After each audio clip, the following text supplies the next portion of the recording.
If you've spent most of your life doing everything that was asked of you and still feel tired in a way rest alone can't fix, this moment is for you. For many years, we were taught that a good life was built by doing more work, more responsibility, more effort. And for a long time, that belief carried us forward. It helped us raise families, build careers, and show up even when it was hard. We learned to be strong, dependable, and productive. And yes, for a while, it worked. But somewhere along the way, something began to shift. Maybe you felt it in the quiet moments when the noise finally faded. A deeper kind of tiredness settled in, not just in the body, but in the heart. The kind that doesn't go away after a good night's sleep. The kind that asks a different question. What if living more doesn't require doing more? What if it means choosing less pressure, fewer expectations, and softer days? What if a meaningful life now looks like presence instead of productivity, like slow mornings, honest conversations, and giving yourself permission to rest without guilt? You've already done so much. Perhaps this season isn't about adding more to your life, but about allowing yourself to finally exhale. And in that letting go, you may discover a quieter, deeper kind of fullness, one that asks less of you and gives you far more in return. There's a kind of tiredness many adults know well. It's not the kind that disappears after a good night's sleep or a quiet weekend. It lingers. It settles into your shoulders, your thoughts, your breath. It's the tiredness that comes from years of being needed, from being the one others rely on, from showing up, holding things together, and doing what had to be done, even when you were exhausted inside. For much of our lives, we're taught to measure our worth by how much we do, how productive we are, how useful, how dependable. We learn to say yes before we learn how to rest. We learn to keep going long before we learn how to stop.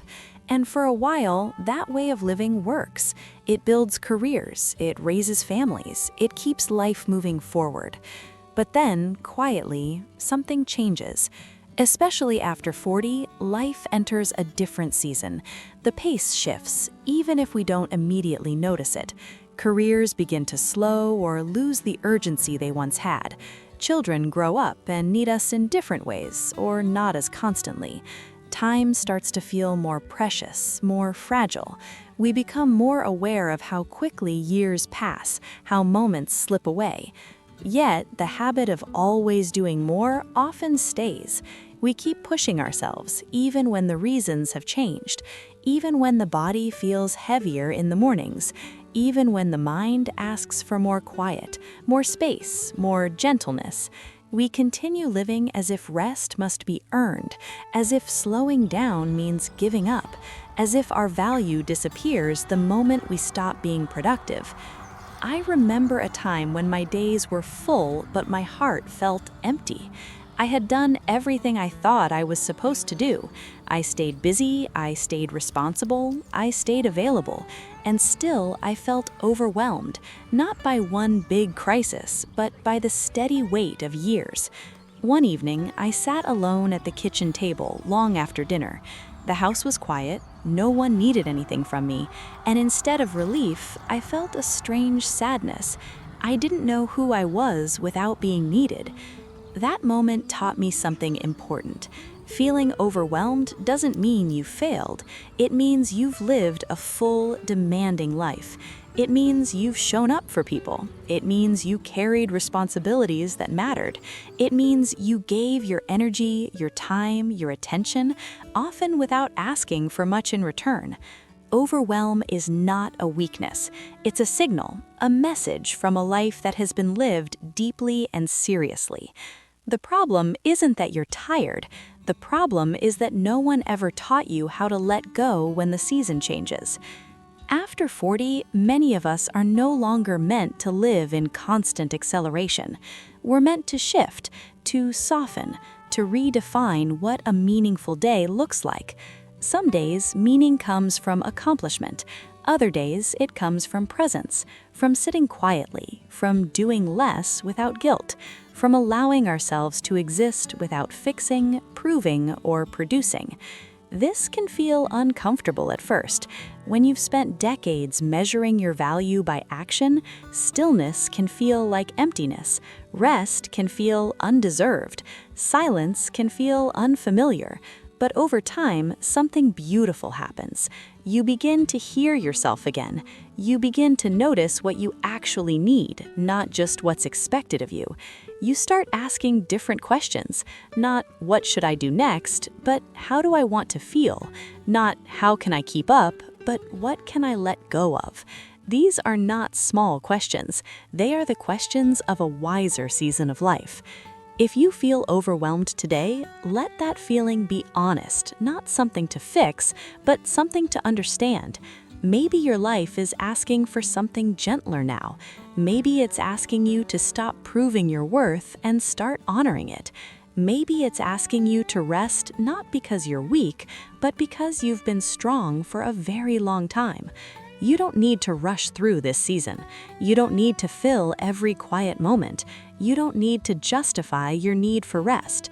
Life after 40 is not about doing more. It's about living with intention, with presence, with compassion, especially toward yourself.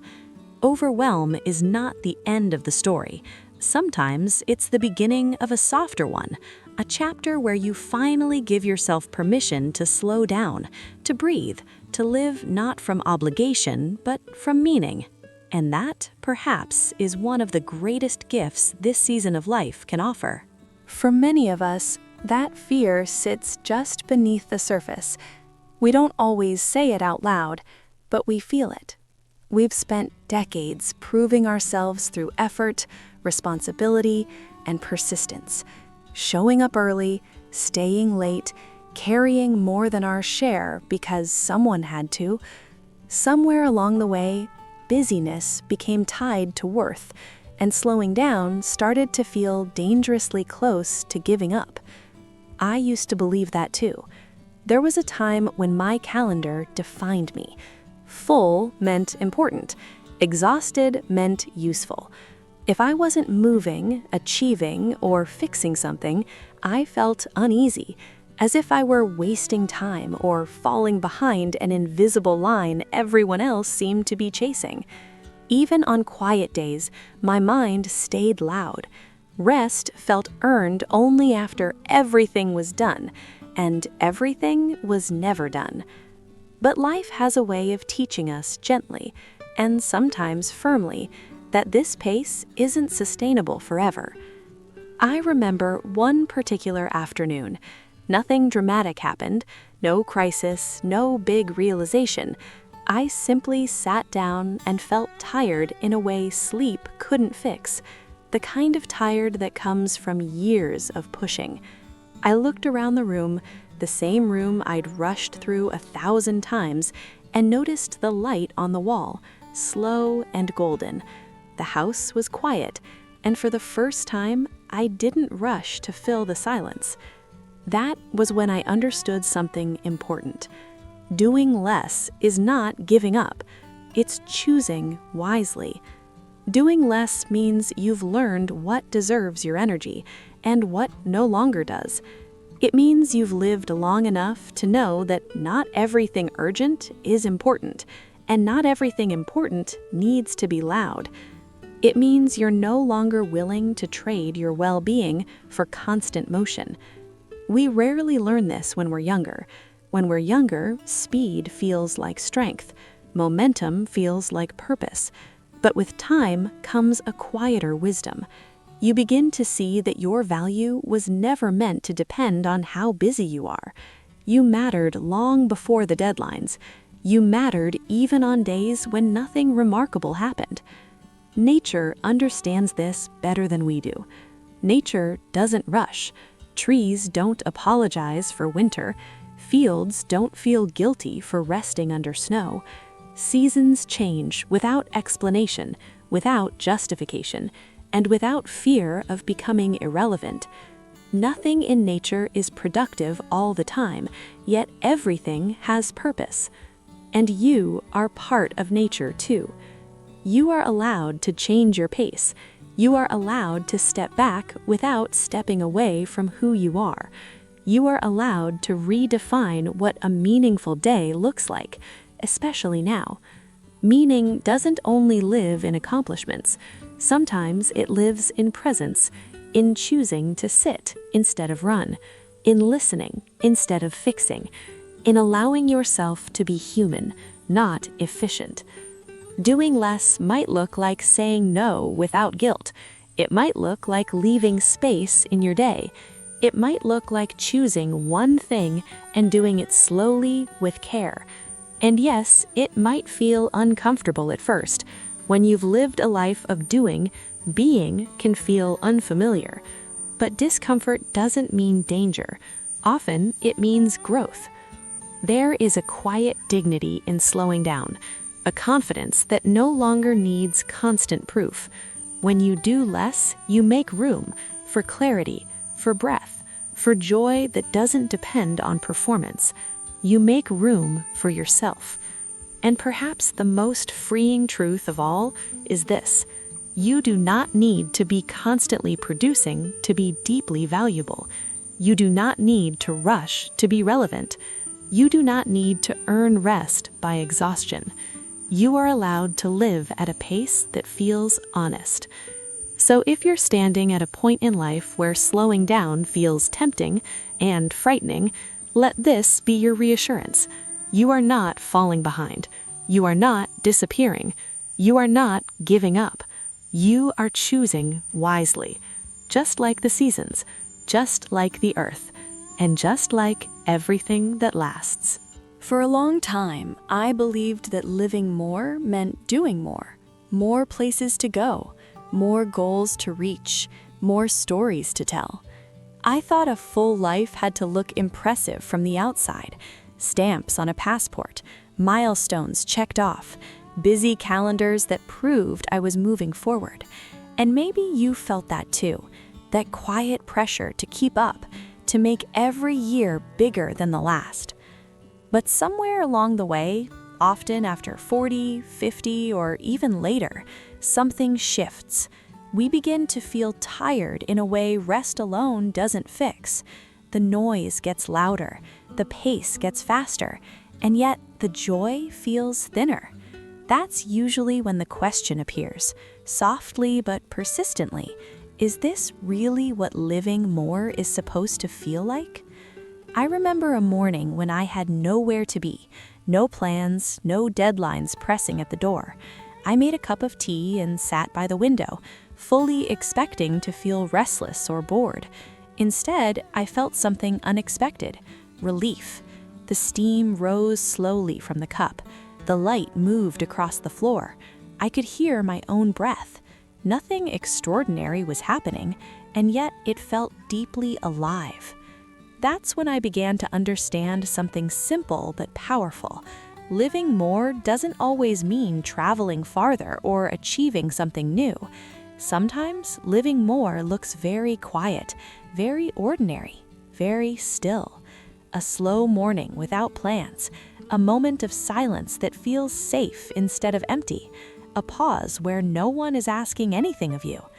We spend so many years rushing past these moments, convinced they don't count. We tell ourselves we'll rest later, feel later, live later, once everything is finished. But life doesn't wait for perfect timing. It happens in the in-between spaces, the ones we once ignored because they didn't seem important enough. When we do less, something interesting happens. We begin to notice more. We notice how warm the sunlight feels on our skin. We notice the rhythm of our breath, steady and loyal. We notice how peaceful it feels to not be rushed, even for a few minutes. These aren't small things. They are the foundation of a meaningful life. They remind us that we are here, not to constantly prove ourselves, but to experience being alive. As we get older, the definition of success often changes. It stops being about accumulation and starts being about presence. It becomes less about what we've done and more about how we feel while doing it. There's a quiet wisdom in realizing that a simple day, lived gently, can be richer than a busy one filled with stress. I've spoken to many people in their later years who say the same thing. The moments they treasure most aren't the loud ones.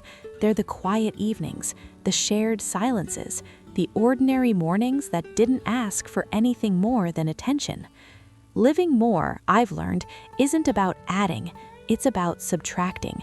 Letting go of the idea that every moment must be productive, releasing the belief that rest is wasted time, allowing ourselves to exist without an agenda, even briefly. This kind of living doesn't make headlines, it won't impress strangers, but it will change how your days feel. It will soften the sharp edges. It will make life feel less like something to survive and more like something to inhabit. So, if you're tired, not just physically, but deeply, maybe this is your invitation. Not to do more, not to become someone new, but to slow down enough to notice the life that's already here. Because real living often hides in the moments we once ignored. And sometimes the fullest life begins when we finally allow ourselves to do less and feel more. For a long time, I believed a good life had to be busy. My calendar needed to be full. My days needed to look productive, and my choices needed to make sense to other people. Somewhere along the way, without realizing it, I began living for momentum instead of meaning. I stayed in motion because slowing down felt uncomfortable, almost frightening. If I stopped, I might have to ask questions I wasn't ready to answer. But life has a way of changing the conversation, especially as we get older. For many people over 50, something quietly shifts. The urge to impress begins to fade. The hunger for more starts to soften. Not because we've given up, but because we've learned. We've lived long enough to know that busyness is not the same as purpose, and noise is not the same as joy. I remember a morning when nothing was planned. No appointments, no deadlines, just a cup of coffee and the soft light coming through the window. At first, I felt restless. I reached for my phone out of habit, ready to fill the silence. But instead, I set it down. I sat there longer than I meant to, listening to the quiet. And in that stillness, something unexpected happened. I felt content. Not excited, not accomplished, just peacefully present. That was the moment I began redefining what a good life truly means. A good life doesn't have to be busy. It doesn't have to impress anyone. Those ideas can feel almost rebellious in a world that measures worth by output. We've been taught that slowing down means falling behind, that doing less means becoming less. But the older we get, the clearer it becomes. Constantly chasing more often costs us the very things we're hoping to find: health, connection, peace. When expectations begin to fall away, space opens up. Space to notice how our bodies feel when we're tired. Space to hear what our hearts have been quietly asking for. Space to recognize that the season we're in now is different from the one before, and that's not something to resist. There's a deep wisdom in allowing enough to finally feel like enough. Enough time, enough effort, enough responsibility, enough striving. The art of doing less isn't about giving up on life. It's about listening more closely to it. Listening to the signals we ignored when we were younger, the tension in our shoulders, the weariness in our bones, the longing for simpler days that don't demand so much from us. I've learned that when I stop pushing, life doesn't shrink, it softens. Conversations become more meaningful, mornings become more gentle, even difficult moments carry less weight when I'm not fighting them. Doing less creates room to feel again, to breathe again, to be present again. And presence is where meaning lives. So many people in their 40s, 50s, and beyond quietly wonder if this is all there is. They look back at decades of effort and forward at uncertain years ahead. The answer isn't found in adding more goals or filling every hour. It's found in learning to listen to what feels right now, not what once mattered or what others expect. A good life is not built by speed. It's built by attention.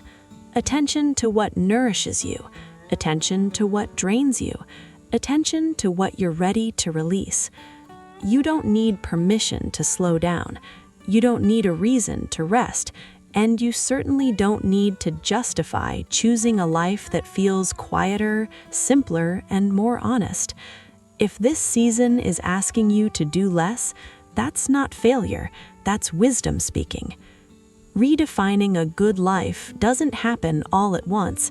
It happens in small choices, turning down the volume, letting go of unnecessary expectations, saying no without guilt, allowing yourself to enjoy ordinary days without needing them to prove anything.